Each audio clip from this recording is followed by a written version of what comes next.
Previously on Generation Indoctrination, we spoke with several professionals in a number of fields who are trying to help parents and families.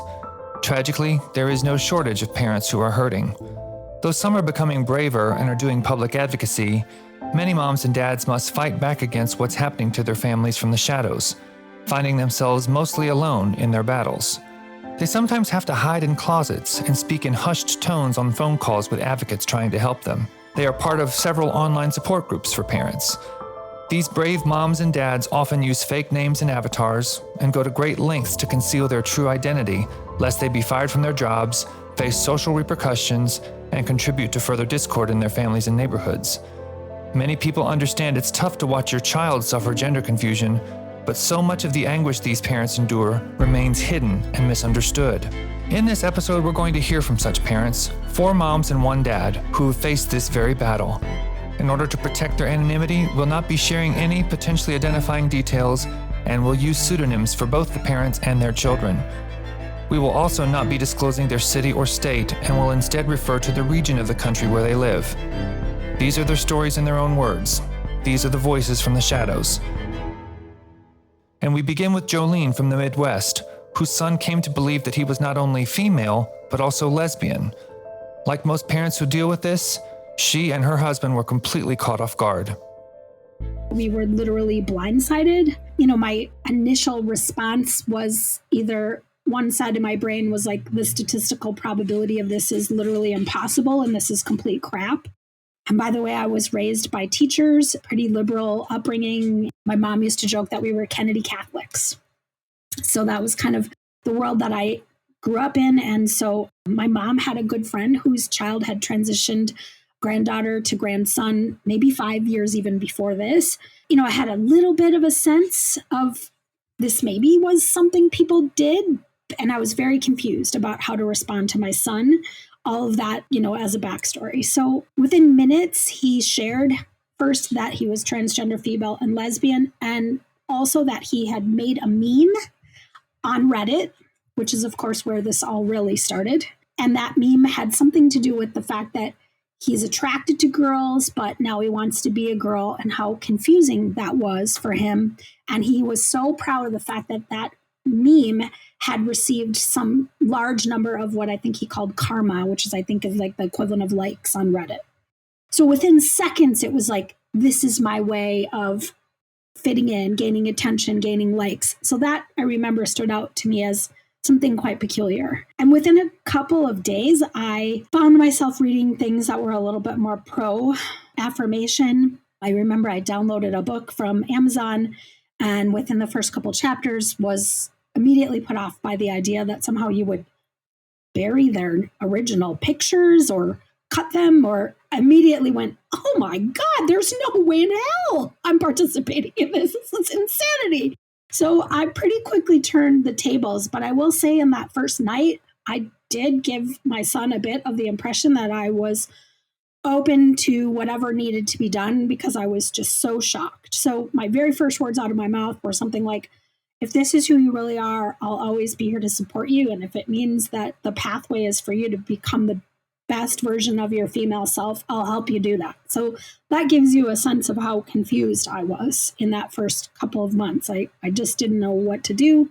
Again, I knew something was off. I was already kind of tapped into this to some extent, just as a parent growing up in this moment with my children. But essentially, I became much more aware of the seriousness because within a day or two, he added the stipulation that if we did not affirm this, if we did not allow him to start HRT specifically within a year, that he would seriously consider either running away or living with a family who would support him. So it went from confusion to immediately there was a line in the sand, and the panic just absolutely exacerbated from that moment. So we felt like we were a bit being pushed up against a wall. And my daughter is a really big ally. It wasn't just he that we were trying to navigate this with. It was both of them. So, she jumped right on board and started becoming the pronoun police. And I think what really, in hindsight, is probably what became the biggest challenge, or one of them, was the parental agency that became so imbalanced in that sense of panic and blindsidedness that I and my husband were experiencing, she just immediately moved into that space. And honestly, we're still trying to right that ship to a large extent because it just really created tension that was difficult to live with day to day. She was a bit older, so eventually she went away to college within the next year and a half, and it did get a lot easier. But, I became aware pretty quickly that he had come to this conclusion after spending significant amount of time in Reddit, that he was 15. And so, they had to check their phones in at night in the kitchen. I never let them go to bed with their phones. And so I was up all night long, night after night after night after night in his phone, trying to figure out what on earth has happened here. This is crazy. I remember my husband was just distraught. He just didn't even know how to function. This kind of paralyzing, disorienting shock is typical of parents who find themselves in such a situation. I asked Jolene, what was the most shocking element when the weight of it finally sank in? I think the most shocking experience, aside from the grief, which is very personal and really hard to get anyone else to really understand, is that there's no evidence that they're all being duped, that we're all being gaslit. And if they took 5 minutes to research any of this, they would know very quickly that there is a lot more behind this than our soundbite liberal media is telling them. And I guess at one point, did they agree, or have they really agreed, that biological sex is secondary to one's gender identity? And I guess I would ask them, why do they believe in gender identity? Is it because someone told them to, or that they really believe it? And can they please take a minute to reflect on that? Because we know that this psychosocial intervention of social transition is not a positive way to manage this. And I think I would ask them to consider whether or not the real question is, how do we retain a healthy body? I continue to ask, why isn't the goal to find peace in your own body? Don't you want to know that? Why? Is that not the goal? Take your head out of the soundbite for 1 minute and answer that question. There's no other condition, protocol, practice, nothing. And I think I'd probably lean into the anorexic example, as kind of redundant as it gets. What do you actually affirm? An anorexic? They don't do that. This doesn't make sense. It just doesn't. Why isn't the goal to find peace in your own healthy body? That would be my main message. Please help us find peace in their bodies. This is irreversible. For Marie, who lives in the Southeast, losing her son to gender confusion has caused her to become involved in state legislative efforts. A bill in her state restricting gender medicalization for minors did eventually become law. But before she got involved in advocacy, she was cautious, living in near constant fear that her efforts to stop the chaos would be exposed. We weren't exactly doing advocacy during the pandemic, which was the height of togetherness and having to remain secretive. Sometimes I had to connect sitting in the bathroom, other times just finding the storage room. And a couple times my son walked by when I was talking, and I had to shut down the computer. So I've used pseudonyms and I've been anonymous. I've done it also in my car. Sometimes I've gone to my car, but I know people who have had meetings in closets, in bathrooms. Some run the Roomba outside of their room where they are talking, whether they're doing advocacy or in support groups. And it's the ultimate silencing, right? We need the support. If this was any other catastrophe, because it is catastrophic what is happening to our children and our families, there would be so much support, but that is not the case for us. It's what Dr. Grossman calls disenfranchised grief, meaning we have this grief that is not acknowledged. Other people not only do not acknowledge it, but may mock us or chastise us for grieving or even hate us for it. So It's a grief that can't really be expressed outside of our small bubble. So, Marie, what's it like feeling like you're a prisoner within your own home as you navigate this? What measures do you and other parents have to take?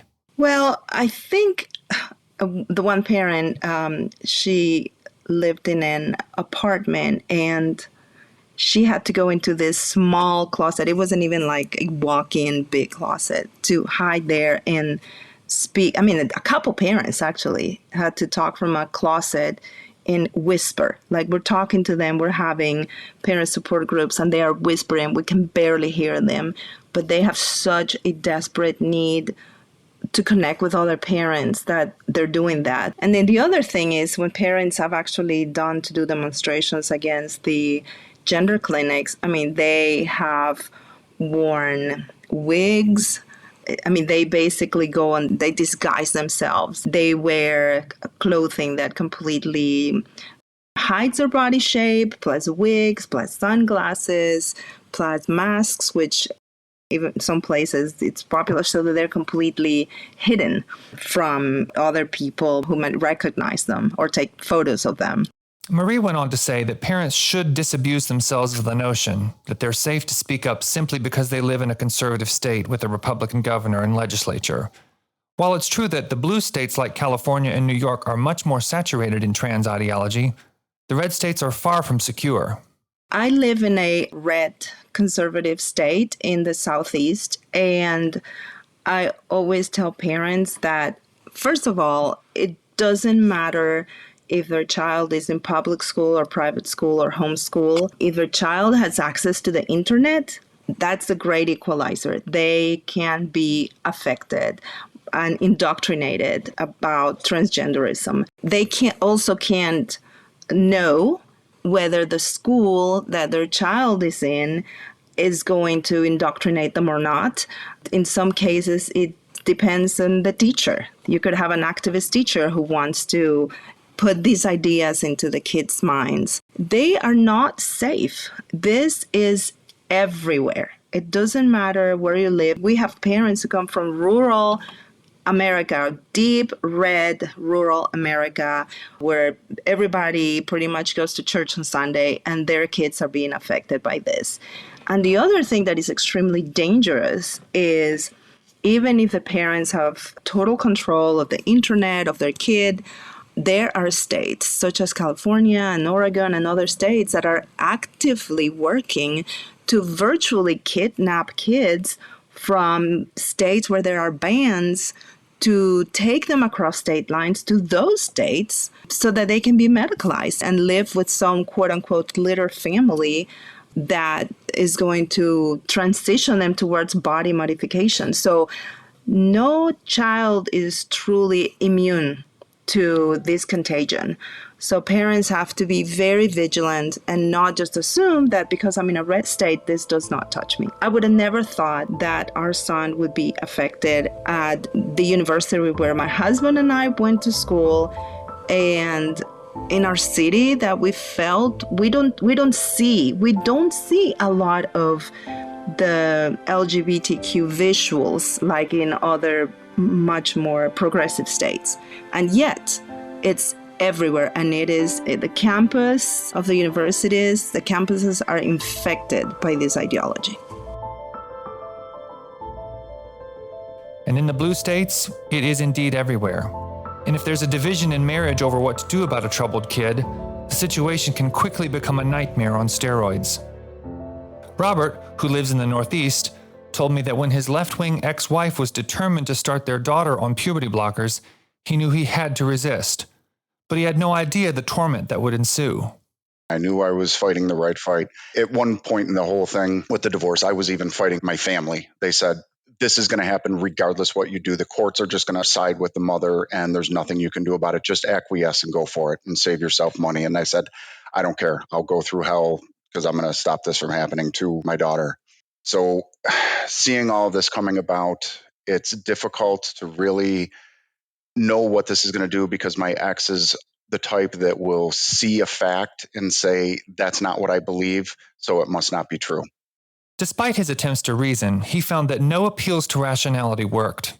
Even when he highlighted the history of and the known risks of the drugs used in these trans medical procedures, it failed to penetrate any mind captured by gender ideology. This included his ex-wife, local officials, and even doctors. It was like nothing he'd ever seen or experienced before. First year of the divorce, it went on for almost 2 years. And the first summer of that happening, it was just, I didn't sleep. It was just, I turned to things to help me get through. Prayer and levity are really the only two things that kept me going. But again, when I found the research, this is going back to fighting my own family, I showed them what Lupron, the drug, was used for, castrating sexual offenders, what it did, the effects, how you cannot stop time and time is not reversible.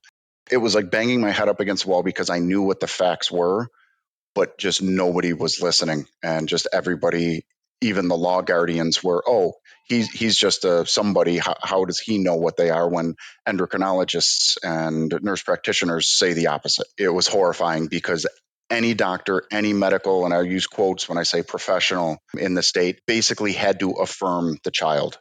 So as we know, this is the only diagnosis that is self-diagnosed. And if you question it or go astray from it in any way, shape, or form, they could have lost their medical license. So yes, I've spoken to endocrinologists from across the country. I won't drop their names, but I've had conversations with them. I had folks across the pond over in England helping. So it was near impossible in my state to find anybody that didn't just say, okay, you're trans. So after 40 minutes with that endocrinologist that we met with, she was ready to start my daughter on blockers for up to 6 years, no questions asked. So, Robert, was there a moment or series of moments when you felt like you were going to crack underneath the pressure of all of this? Was there a point in time when you thought you had to throw in the towel and give up? I was on the phone with my lawyer and told him I'm done. I can't fight, can't do it anymore. And I remember that day that I woke up and God said, nope, you're not done. So, what precipitated your change of heart? I don't know, to be honest. I just woke up, realized I'm not going to give up. I'm not going to give up on her. Doesn't matter what happens to me. I'm not going to let this happen to her.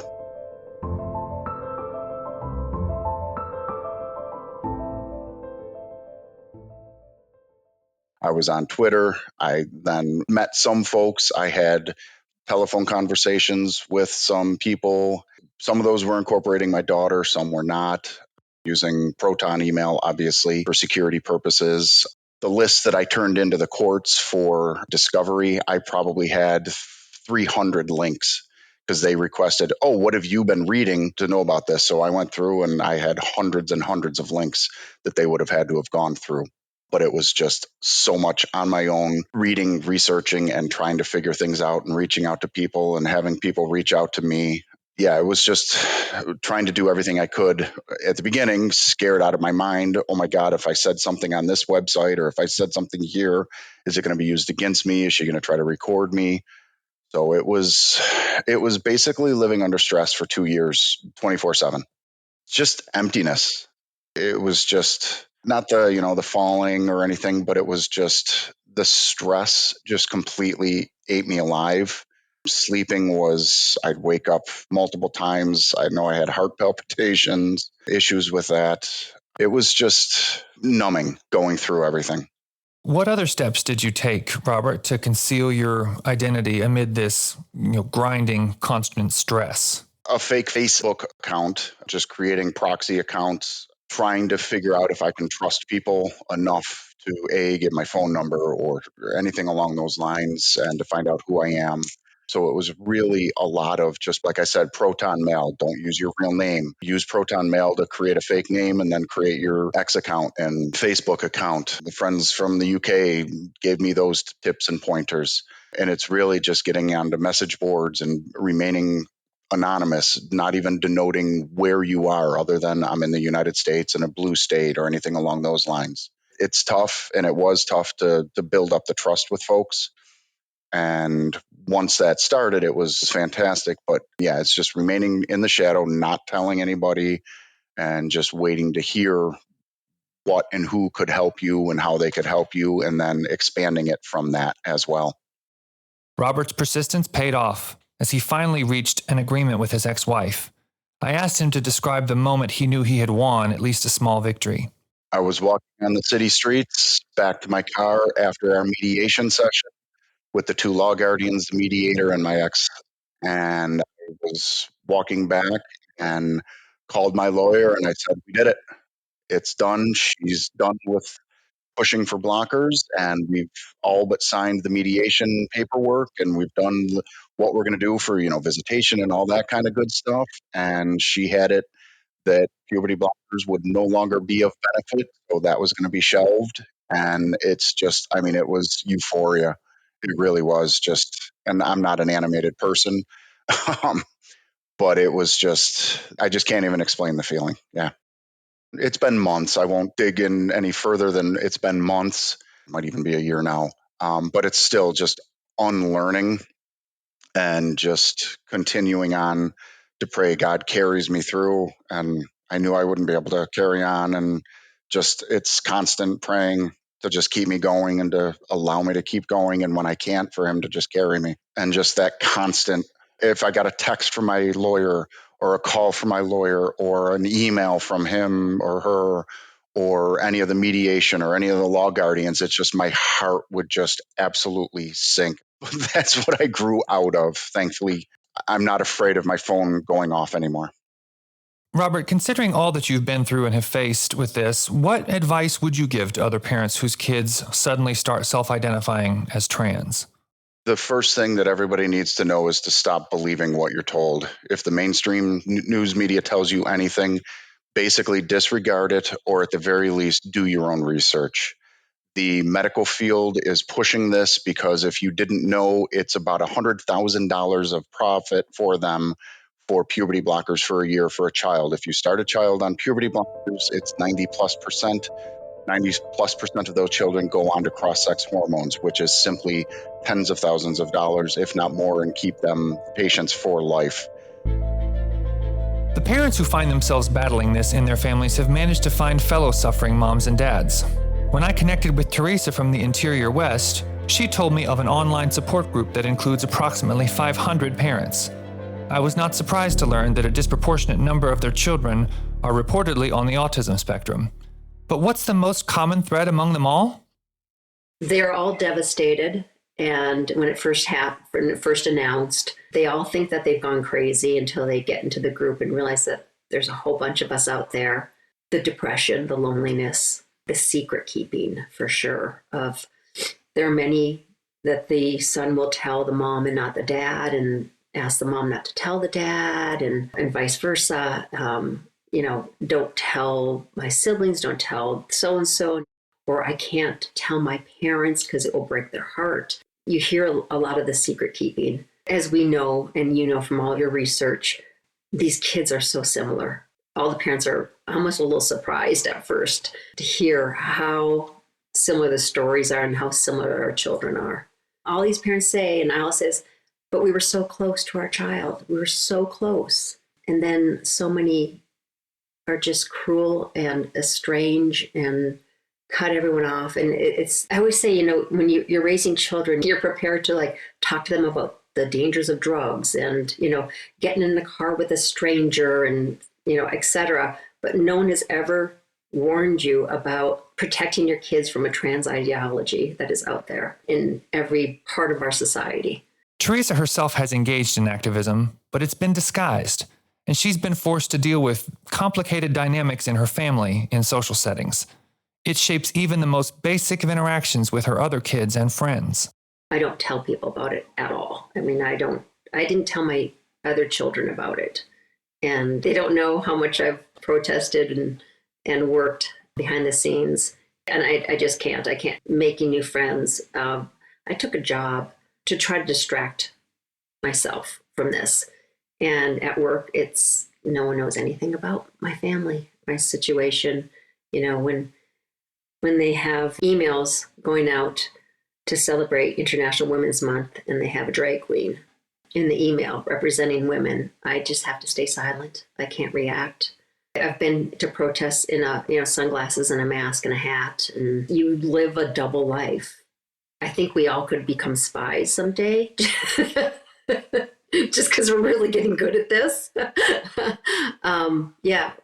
I mean, thank goodness I have a husband who feels the same way I do, and we work together. A lot of parents have to even hide from their spouse of how they feel because they don't agree on how to handle things. Another example is when we have the family together without our trans-identified son, it's nothing is ever said. We don't talk about. It's the elephant in the room. As much as I want to talk to my kids about it, we just don't. It's just too painful for everyone, and everyone has their views, so you stay silent. It's a mix, and support to an extent and opposed to an extent. If there's ever a conversation, it'll be funny. I'll be saying he and my son's name, and then another child will be saying she and the new girl name, and it's almost comical. So I'm almost like a sketch on a comedy show. Everyone using different pronouns and names, talking about the same person. And I found that we can't talk about our past ever, because that's almost a no-go zone for those who support, because you're not allowed to talk about the first 25 years of my child's life of being a boy. It's as bad as dead naming. Yeah, so a lot of secretive meetings. People don't know what I do. They don't know I run a support group at all. Well, you've been through the ringer. So my next question is, what has helped you the most? What might you say to parents who are at the front end of this struggle?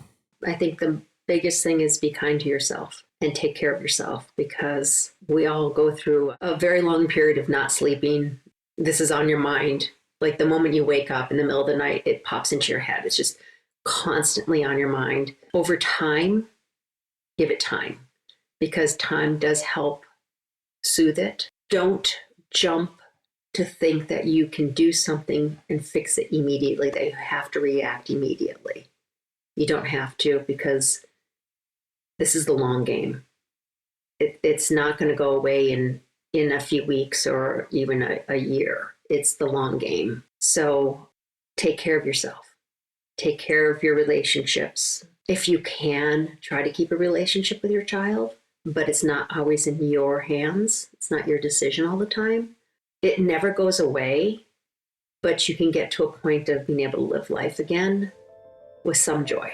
And try not to be afraid to open up to people, because you still need fellowship, need friendship. I also spoke to Catherine, a left-leaning attorney from the Mid-Atlantic region of the East Coast. She found herself facing similar struggles when she realized how ideologically captured everything was in her professional world, and she was forced to take great steps to cover her back. Catherine quickly found herself in a straitjacket of silence, lest her colleagues cast her as a bigot. I came into this when my younger child was in high school, and prior to that, we're in this moment in time when a lot of people at school seem to be transitioning and taking new names, and there's more in the newspaper, like you're just seeing more of it. And I was skeptical. It didn't seem right to me, but like I was kind of like, well, I guess, okay, right? I mean, that's what people are doing, and I just need to be kind and be inclusive, right? Which I think is one of the places where we've gone wrong, is we all sort of have blinders on, right? And I came to it ideologically from a very liberal perspective. Like that's sort of where I came to this. I was always supportive of gay rights. I was always supportive of all the right liberal causes. And so I thought, well, I guess this is just what we're on board with. So when he brought it to us in our home, I was already a little skeptical. It literally was like half a day. I mean, it was in the same day I went from, okay, I guess this is what we have to do. It seems rather shocking, to this just doesn't seem right. This doesn't make sense. This is not my child. I mean, it doesn't make sense. And when I think about all the things that are swirling around, that were the sea that we're swimming in, I immediately had a sense of this is wrong. This is just not true. And then so I started doing research, and it was very hard to do. It was very hard to find, because everything you look at it, my child announced that he's transgender, is you go straight to the affirming, and you have to really dig in.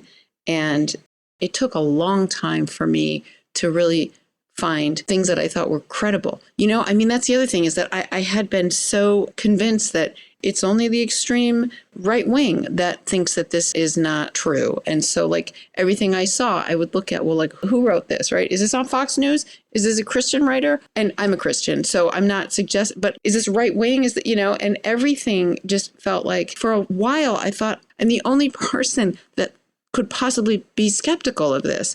And then you start looking online. And I connected, thank God, I started with Fourth Wave Now, which was, again, it looked to me, it wasn't a terribly active site. It looked kind of, I was like, is this credible? Are these actual people? Or is this like conspiracy theorists? I mean, truly, you're like, am I in like the dark web? What is happening right now? But if you hang in there, because in the meantime, my kid is at home telling me, you're not being supportive of me. And he starts mentioning, like, I'm going to want you to give me hormones. And that just was a bridge too, no, I can't even talk about that. The ubiquity of trans ideology is one of the most disorienting pieces of this confusing puzzle. Parents of troubled kids have the most at stake, but it's extremely jarring to see that this is everywhere they turn. For many, it feels as though all the exits have been covered, that there is nowhere to escape from it. Well, first of all, just because this issue came into my life, I see it everywhere. I was probably seeing it everywhere before, but and I don't like to use this language, but like it's triggering. Everywhere you go and you see the flag, you hear, if you're listening to the radio or whatever, it is everywhere. It's mental energy. I'm constantly just holding my tongue. Thankfully, my husband and I are largely on the same page. So for the most part, I can kind of just vent to him. But I don't speak about it outside. And one of the heartbreaks is with my daughter. Our situation is so painful, but I can't talk about it. I was at an event, a friend's family event. And it's natural. You're having conversations with people socially. And they're like, how many kids do you have? And I'm always like, okay, do I pretend like I don't have that kid? Because I do. Or do I lie about the situation that we're in? Because we get into a conversation. Oh, well, what's she doing? Well, and what's her name? And I never know how to even answer the question, what is my child's name? Because factually, the name I gave her is not her name anymore, right? And so, what I'm doing right now, this stammering, that's where I wind up. Is just tried so many times to just come up with my script. What is it that I'm going to say that's both not untrue, that is palatable for me to say, and doesn't out me as a so-called bigot. It's somebody that's going to be ostracized by my friends. Catherine, could you describe for me what it was like to hit rock bottom? How did you cope with all of this? And again, part of this was while we were going through COVID and everybody was kind of emotionally overwrought through that process. But I had days, for probably 6 months, I didn't go through any day without being either on the verge of or actually crying at least once a day. I was just imagining, how did we get here? This is my baby. How did I get to where I'm in the fight of my life to keep him from, number one, the things I feared the most, number one, cutting himself off from me. And number two, even if I hold him off, he's going to get to age 18 and he's going to go straight to Planned Parenthood and he is going to begin to modify his physical health. It was daily. It was daily lump in my throat. It was definitely much more dramatic with my older child because came completely out of the blue. She was already an adult. We sort of, for a period of months, we sort of saw it coming, but she refused to talk to us. And then out of truly no warning, we received a letter in the mail that just said, I don't want anything to do with you. And that was a crisis. Truly, it felt like somebody had died. And this happened around the holidays, right? So the first few weeks, it's grieving. I was in a fog. I was like, I don't know what this is going to do. I don't know how I'm going to recover. I remember saying to my husband, I need help. I don't think I can't do this. Everything changed. And now still I see everything as before that and after that. And my whole family has been upended and disrupted. And we had to sort of reconfigure everything because I got a missing kid. I don't know, even if she comes back in whatever form she takes, nothing's the same. And I know when you have kids, nobody imagines that you're going to be able to put their life together the way you imagine it. I mean, I know that rationally, but there are sort of some things that you think you can take for granted. I'm going to have a relationship with this person. we're going to be able to navigate the bumps of getting from parent to child relationship to parent to adult child relationship. I mean, that's a difficult process. We're going to get there.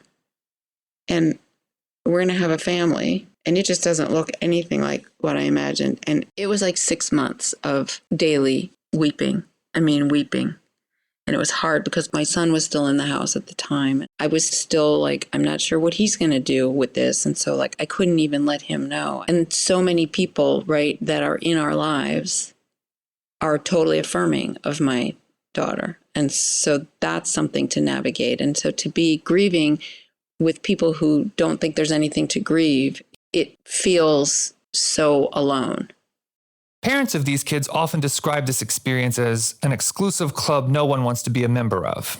The first thing was like relief when I found people and I realized, okay, these are actual real people. This is not like, some sort of crazy conspiracy theory. It's not people pretending to be something that they aren't. These are real moms. And it's usually moms. There are some dads in there too, but it was such a relief to feel like I'm not the only one that's crazy. And most of my support in this area has been online. I'm old school. When I first started looking, I was like, I got to find somebody who's around here. I got to find people that I can meet with in person. There have been a couple of in-person meetings. We've gotten together for coffee a couple of times, but for the most part, it's been online, and that's fine. It has turned out to be fine. Like there's a lot of texting with each other. There's a lot of group chats on like WhatsApp. Some of the things that we've done for each other, I mean, we lift each other up. Sometimes in our group chat, we push back on each other. Somebody will have a particularly bad day or thing coming up, and it is a group full of love. I mean, if there's one thing, and there is only one that is good that has come out of this, it is those relationships with these mothers they're like the strongest women in the world, and they truly hold me up. One of my friends from our support group, she just reached out to me by text last night, and she said, hey, I've been thinking about you because I know you got this thing coming up next weekend. If you want to call me this week, give me a call. We can talk. We can pray together. I mean, you don't find that kind of support everywhere. It's a gift. But are times changing? Are the masses waking up to the insanity? What about all the state legislatures? Has it really affected conditions on the ground? Robert told me that he can tell that there's been a shift in his day-to-day interactions with people who previously knew almost nothing about the issue, and yet became horrified when they were made aware of the madness. It's been amazing how so many people didn't even know that this was going on. A friend of mine at work explained what was going on, and they were just absolutely flabbergasted. And they weren't alone. Only one saying, I didn't even realize this was happening. They were doing this to children. So it's as I call folks, normies that just kind of have their head buried and don't know what's actually going on with the culture wars and all that. It's been a breath of fresh air, but it's not going fast enough for me for people to actually wake up and say, okay, we need to fight this. I think, unfortunately, too many people, and I know this is easy for me to say because I'm in the shadows, but too many people are afraid to speak up and fight this because of the cancel culture and just being able to be dismissed or just attacked because, oh, you're a transphobe. Or I'm not a transphobe. I don't want irreversible poison put into my daughter. And no child is born in the wrong body. It's starting to get there, and it's encouraging. It's just the dam has to break sooner than later, as I'm hoping, for everybody to just be able to speak up and say, wow, this is an absolute scandal that has been going on, and it has to be over sooner. Teresa agrees, emphasizing that it's foolish to think that you're safe simply because the issue might never directly impact your family. It affects not just families, but it affects our society. It affects our government. It affects our education. It affects everyone. You're not immune to it. Even if your child isn't caught up into this, it will affect you in so many ways. You can't ignore it. And we do have the power to stop it by just telling the truth. And as much as some people feel like it's being compassionate, we need to be on the right side of history. Compassion is wonderful as long as you're truthful. But we're telling not just our trans-identified kids, but all the other kids that are watching this go on, we're telling them lies. And as adults in the room, we should not be lying to our children. We should not be lying to each other. This truly ruins families. It ruins our society. And it can't be ignored anymore. And we have to find our voices. And our voices, we don't have to be activists. We don't have to fight and get political or nasty or violent. We just tell the truth. And when people question and don't understand it, just tell them what it's all about. It's not about rainbows and unicorns. It's just not. Because if it really was, if all our children were doing so well and so happy, you and I wouldn't be having this conversation, especially with little kids. If you don't think that this is in every part of their education in schools, whether it's public or private, you're lying to yourself. Protect these children. Protect these young adults. Do the right thing. And the medical associations, do the right thing. Reporters, do the right thing. Our government, do the right thing. Next time on Generation Indoctrination, we'll take a look back into history. Who was sounding the alarm before most people were even aware of what gender activists were plotting? Who foresaw this madness? We'll speak with 3 women who come from various professions but have a commonality. They discerned the times well before the average person even had the slightest clue about what was to come. Stay tuned.